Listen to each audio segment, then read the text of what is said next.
رسول اللہ صلی اللہ علیہ وسلم نے فرمایا، میں تو اپنے سر پر 3 مرتبہ پانی بہاتا ہوں، اور آپ صلی اللہ علیہ وسلم نے اپنے دونوں ہاتھوں سے اشارہ کیا۔ صحیح بخاری حدیث نمبر 254۔ جابر بن عبداللہ رضی اللہ تعالی عنہ نے فرمایا کہ نبی اکرم صلی اللہ علیہ وسلم اپنے سر پر 3 مرتبہ پانی بہاتے تھے۔ صحیح بخاری حدیث نمبر 255۔ جابر بن عبداللہ نے بیان کیا کہ میرے پاس تمہارے چچا کے بیٹے، ان کے مراد حسن بن محمد ابن حنفیہ سے تھی، آئے۔ انہوں نے پوچھا کہ جنابت کے غسل کا کیا طریقہ ہے؟ میں نے کہا، نبی کریم صلی اللہ علیہ وسلم 3 چلو پانی لیتے اور ان کو اپنے سر پر بہاتے تھے، پھر اپنے تمام بدن پر پانی بہاتے تھے۔ حسن نے اس پر کہا کہ میں تو بہت بالوں والا آدمی ہوں۔ میں نے جواب دیا کہ نبی کریم صلی اللہ علیہ وسلم کے بال تم سے زیادہ تھے۔ صحیح بخاری حدیث نمبر 256۔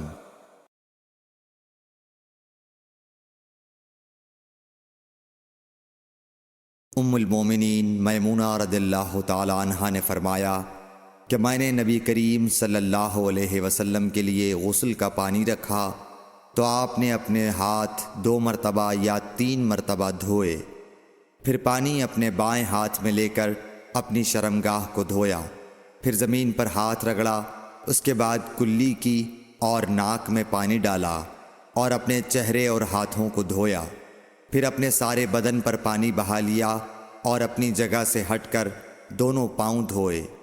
صحیح بخاری حدیث نمبر 257۔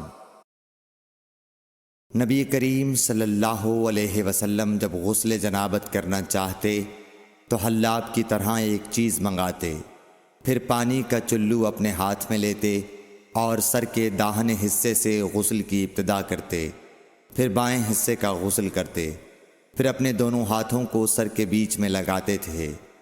صحیح بخاری حدیث نمبر 258۔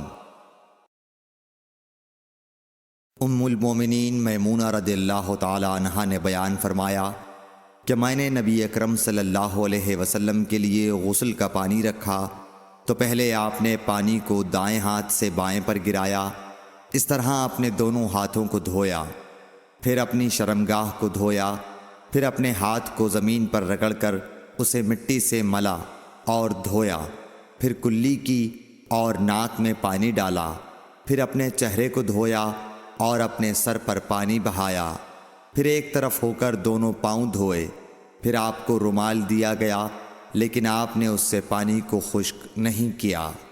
صحیح بخاری حدیث نمبر 259۔